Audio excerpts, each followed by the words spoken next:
자, 조용히 해주세요. 마지막으로 위원장인 제가 법사위원으로 질의를 하도록 하겠습니다. 시간을 7분으로 넣어주시고 조용히 해주시기 바랍니다. 이 법사위의 긴급 서면 질의에 대한 답변서를 다 봤는데요. 여기에 보면 기본적으로는 전원 합의체가 모든 사건에 대해서 권한을 가지고 있다. 그러므로 따로 배당이나 이런 것은 절차가 없다. 그럴 필요도 없다. 배당이 아니라 배정이다. 이렇게 요약될 수 있겠습니다. 그런데 그 전제 사실 자체를 깨는 내규를 스스로 갖고 있습니다. 무슨 말씀이냐면 대법원 전원 합의체 심리 절차에 관한 내규를 보면은 그 제3조에 전원 합의체는 전원 합의 사건을 심리한다라고 규정하고 있어요. 그래서 모든 사건을 심리하지 않습니다. 전원 합의 사건이라고 분명히 명징하게 밝히고 있습니다. 만약 모든 사건을 심리한다 그러면 굳이 제3조를 둘 필요가 없고 그 앞에 2조에 전원 합의 기일에 심리할 사건의 지정이라는 조항도 따로 둘 필요가 없는 것이 되겠죠.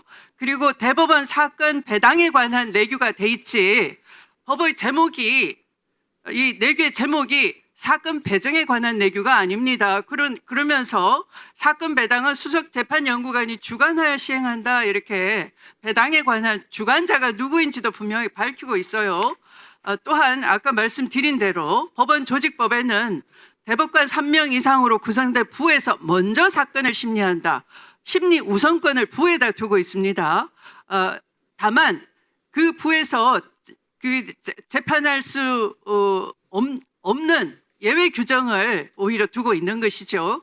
그렇다면 지금 모든 사건을 권한을 가지고 있다라는 거의 추상적인 권한과 실제적으로 실무에서 현실적으로 하고 있는 것은 이 각종 내규에 따라서 실무적으로 하고 있는 것이죠. 그러면 실무적으로 실제 하고 있는 이것이 관행인 것이고 한번 이렇게 물어보겠습니다. 대법원 사건의 배당에 관한 내규를 정하면서 그 앞에 이렇게 정하고 있어요.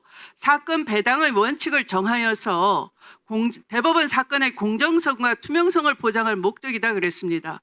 만약 이 내규를 벗어난다면 반대가 되는 것이죠. 배당 원칙을 깬 것이 되는 것이고 공정성과 투명성을 깼다, 보장을 안 했다, 의도적으로 이렇게 되는 것 아니겠습니까?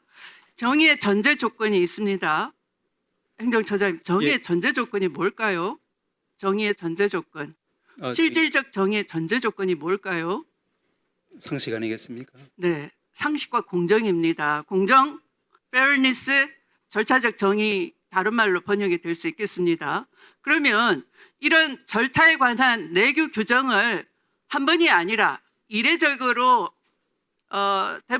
대법원장이 바꿀 수가 있는 규정이 요소에 다 들어 있습니다. 법원조직법의 규정도 신속성을 이유로 대법원장은 달리 정할 수 있다. 다른 조항에 가도 또 대법원장은 이와 달리 정할 수 있다. 신속성을 이유로. 그러면 이 사건만 신속성을 이유로 한 번이 아니고 이례적인 예외를 5번을 적용하면 어떻게 되겠습니까? 아주 공정에서 멀어지는 것이 되겠죠. 그러면 아주 정의롭지 않은 것이 되겠죠. 정의의 전제 조건을 깨버리는 것이 되겠죠. 그걸 모든 우리 위원님들께서 질의를 한 것인데 반복적으로 의도적으로 거짓말을 하고 있어요. 왜? 이것은 직권남용이 아닙니다. 혹시 있을지 모를 탄핵 소치를 피하기 위해서 결코 직권남용하지 않았습니다 하는 거듭된 변론서라고 저는 규정할 수밖에 없습니다. 그것을 하나씩 짚어드리겠습니다. PPT 첫 번째 한번 봐주시죠. 제가 가지는 첫 번째 일회성, 첫 번째 5가지 문제점 중에 한번 보시죠. PPT 1번에 부심리를 생략하고 전원합의체에 해부한 것입니다. 잘 아시다시피 대법원의 심판권은 대법관 전원의 3분의 2 이상의 합의체에서 행사하며 대법원장이 재판장이 되며 다만 대법관 3명 이상으로 구성된 부에서 먼저 사건을 심리한다 이렇게 돼 있죠. PPT 첫 번째와 PPT 두 번째 보시면 그렇게 되겠습니다. PPT 세 번째 한번 보시죠. 세 번째를 보시면 대법원장은 대법관들의 의견을 들어 전원합의체의 심리를 위한 합의 기일에서 심리할 사건을 적어도 그 합의 기일 10일 전까지 지정해야 한다. 이것도 위배했습니다. 신속한 심리를 위해서 필요한 경우 바로 지정할 수 있다. 이런 예외를 두 번째로 지정한 것이죠. 그다음에 세 번째 PPT 4를 보시면 됩니다. 저는 합의 기일은 매월 세 번째 목요일에 진행함을 원칙으로 하는데 대법원장이 변경하거나 추가할 수 있다. 이것도 대법원장이 예외성을 적용한 겁니다. 그다음 PPT 다음 보시죠. 수석재판연구관은 매월 1회 이상 2조에 따른 전원합의 기일을 지정하여 필요한 사항을 대법원장과 대법관에게 보고해야 한다. 아까 장경태 의원님이 과연 보고했는지, 언제 보고했는지, 보고 여부와 보고 날짜를 달라라고 한 것, 바로 이런 의문이 있기 때문인 것이죠. 조속히 주시기 바랍니다. 다음 PPT 한번 보시죠. 사건 기록의 소재를 명백히 하기 위하여 굉장히 엄격하게 관리하고 있더군요, 기록을. 담당 사무관은 사건 기록을 대법관실에 인계하거나 대법관실로부터 사건 기록을 인수한 때에는 별지 사건 기록 인수인계부를 작성해서 기록 인계 시 비서관으로부터 영수인을 받는다. 영수 날인을 받는다고 돼 있어요. 그래서 이걸 기록을 달라라고 했더니 어떻게 됐겠습니까? 다음 PPT 8을 한번 봐주시기 바랍니다. 거기 한번 이렇게 부기를 해놨어요. 이미 기록이 위에 올라가 있습니다. 이것은 두 가지가 가능합니다. 추정. 하나는 실제 기록이 이 날짜 이전에 이미 갔다를 일부러 명기한 겁니다. 왜? 그렇게 의도적으로 일부러 명기했겠느냐? 기록 본 시간이 이틀밖에 안 됐다. 넉넉 잡아 9일밖에 안 됐다. 어떻게 7만 페이지를 그렇게 볼 수 있느냐? 라고 의혹을 제기하니까 적어도 35일 동안 봤습니다. 늘려잡기 위해서 기록 볼 수 있는 시간을 소급해서 앞당기기 위해서 기록 위에 올라가 있었어요. 미리. 이렇게 하는 겁니다. 그래서 허위로 작성했을 가능성이 한 번 있는 것이고, 아니라면은 실제 기록이 올라간 날짜를 적어야 되는데 그 날짜에 안 적었다라는 얘기가, 날짜를 허위로 기재했다라는 것이 되는 것이죠. 둘 중에 하나 허위가 되겠습니다. 자, 이것을 해명하셔야 됩니다. 예, 말씀드리겠습니다. 첫 번째로 다시 한번 말씀드리지만 이제 전압 사건, 상고심 접수 사건은 전압 사건의 성격을 처음부터 끝까지 가지고 있다는 부분. 그래서 언제든지 대법관들이 이제 전압 심리 기일 지정을 요청할 수 있다. 그러면 내규를 다 폐기하십시오. 그래서 이제 사문화 됐다 오늘 선언하시는 겁니다. 지금 내규대로 하지 않습니다. 이재명 사건 이후 지기현의 윤석열 구속 석방 이후 모두 바로 시간으로 계산해서 석방을 할 것이며, 또한 대법원의 사건은 내규대로 적용하지 않는다 지금 선언하시는 겁니다. 예, 위원장님. 그래서 법원조직법 이제 7조 1항에 대해서도 이제 말씀을 하셨습니다만은 아까 말씀드린 것처럼 이제 여기는 이제 원칙적으로 이제 전압에서 행사한다고 밝히고 있습니다. 그리고 이제 구체적인 경우를 보더라도 여기서는 이제 그 내규에 있는 여러 가지 경우에 해당하면은 그것은 이제 소부에서 처리할 수 없는 사건이라 밝히고 있습니다. 이 사건의 경우에는 내규에 따르면은 국민적인 관심도가 높은 사안 1호에 해당하고, 또한 3호 저기 이제 사회 갈등 대립 해소가 필요한 사안이고, 6호 기타 이에 준하는 사안으로 해당되기 때문에 처음부터 이 사건은 전압적인 성격을 가지고 있기 때문에 더더욱 이 사건은 처음부터 전압으로 진행하는 데 누가 그렇게 성격을 가지고 있다고 판단하는 겁니까? 대법관들이 결정하는 것 같습니다. 대법관 모두가 판단했습니까? 4월 23일 날 밥 먹으면서 판단했습니까? 예, 전압 판결문에 따르면은 수석재판연구관이 그렇게 보고했습니까? 전압 판결문에 따르면은 아니 주어가 생략됐지 않습니까, 행정처장님? 예, 뭐 저는 뭐 알 수는 없지만 그럼 기록이 그렇게 말했습니까? 전압 판결문에 처음 피고인이 그러니까 당연히 그렇다는 얘기입니까? 기록의 성질상 그렇다는 얘기입니까? 누가 그렇게 심리하겠다라고 하는 주어가 생략되지 않습니까? 이 그 규정이 나와 있는 것처럼 이제 모든 대법관들이 대법원장에게 이제 그 전압 심리기일 지정을 요청할 수 있고, 또 이제 처음부터 이제 전압 사건으로서 사건에 접근해서 검토할 수 있고. 전압의 재판장은 대법원장 아닙니까? 대법원장이 했다라는 걸 명시적으로 말하기에는 불충스러우니까 우회적으로 그렇게 표현하시는 걸로 알아듣겠습니다. 그렇지 대법원장이 그렇습니까? 기일 지정 자체가 대법원을 상징하는 분은 대법원장이고 전압의 재판장은 대법원장입니다. 법에 의해서. 그렇습니다. 대법원장이 그렇다는 겁니까? 말씀하시는 겁니까? 대법원장이 재판장으로서 기일 지정권이 있고, 다만 기일 지정에 대한 요청권은 이 규정 자체에 의하면은 전체 대법관들에게 있다고 지금 나와 있습니다. 모든 국민은 그러면 대법원장이 그렇게 정했다라고 알아들을 것 같습니다. 누가 했는지. 전원합의 체포하자고 대법관 한 명이라고 얘기해 보세요. 말씀을 못 하시잖아요. 아니 무슨 제가 재판 이용가지고 했어요. 누가 전원합의 체포했는지. 나경원 의원님만 안 떠들시면 질서가 있습니다. 시끄러워요. 한 명이라고 얘기했어요. 한 명도.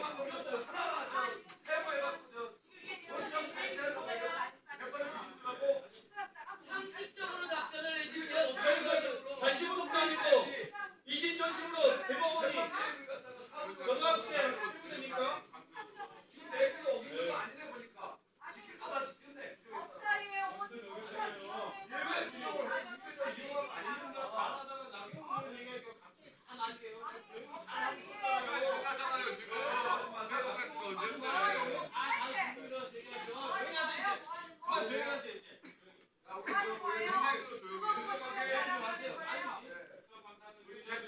네, 아니, 자 증인께서는 답변해 주시기 바랍니다. 답변 이어가시기 바랍니다. 아, 예. 네. 그리고 이제 아까 말씀하신 이제 연구원 보고서는 다시 말씀드리지만 합의 사항은 비공개인 것처럼 이제 합의 심정을 형성하고 또 합의하라는 과정에서 필수적인 부분이 연구원들의 보고서입니다. 그와 같이 이제 기록이 어떻게 접근했고 보고서 내용을 보자고 하는 게 아니고요. 그도 말씀드리지만 보고서 제출 여부 시기를 묻는 겁니다. 심정 형성의 과정에 다 아니 들어간다라고 보기 그것을 때문에 확인서 방식이나 여러 방식으로 해주실 수 있습니다. 예, 그래서 네. 기본적으로 저희들이 생각하기는 네. 재판의 합의 과정의 일부로서 아니 합의 과정의 일부를 보자는 게 아닙니다.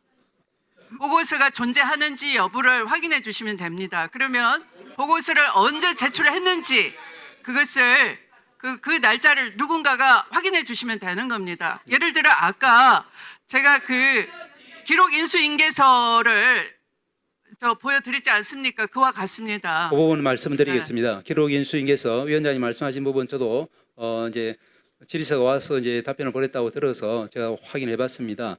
그래서 이제 4월 22일 날 말씀하신 것처럼 이렇게 기록을 인수인계하면서 이미 기록 위에 있다라는 그런 이제 표시가 되어 있는 것 같습니다. 아주 이례적이죠.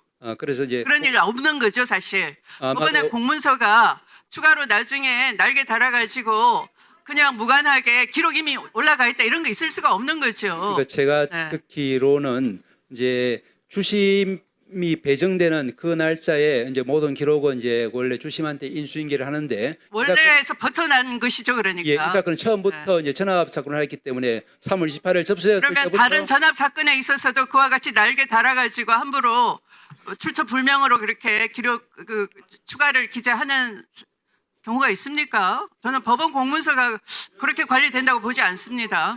예, 다만 이 기록 자체는 위원장님 말씀하신 것처럼 4월 22일이 아니라 그 한참 전에 벌써 이제 기록 검토를 위해서 위에 올라갔다는 것을 뒷받침하는 걸로 저는 이제 읽힙니다. 네, 읽히지만 그렇게 하면 잘못된 거죠. 왜냐하면 그 접수 날짜에 그 4월 22일이라는 그 날짜에 기록이 가지 않았다는 것을 시사하는 거니까 잘못된 것이죠.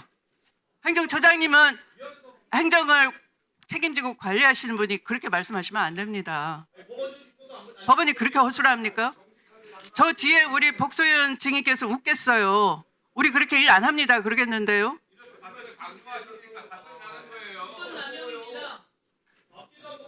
누가 했는지도 모르고 아니 아는 게 없으시잖아요.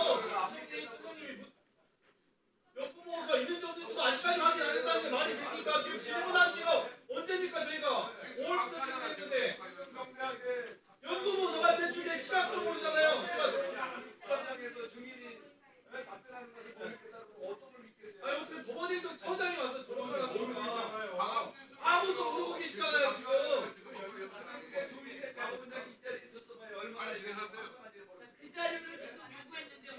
국정감사를 하는 겁니까? 변론을 하시는 겁니까? 국감위원으로서 채통을 좀 지키세요.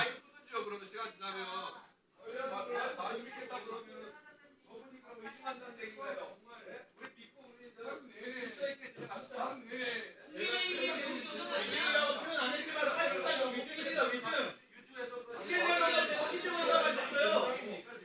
문서만으로 판결한 경우 없다고 하셨어요. 네, 그러면 1차 질의는 이것으로 마치도록 하고 정회를 하겠습니다.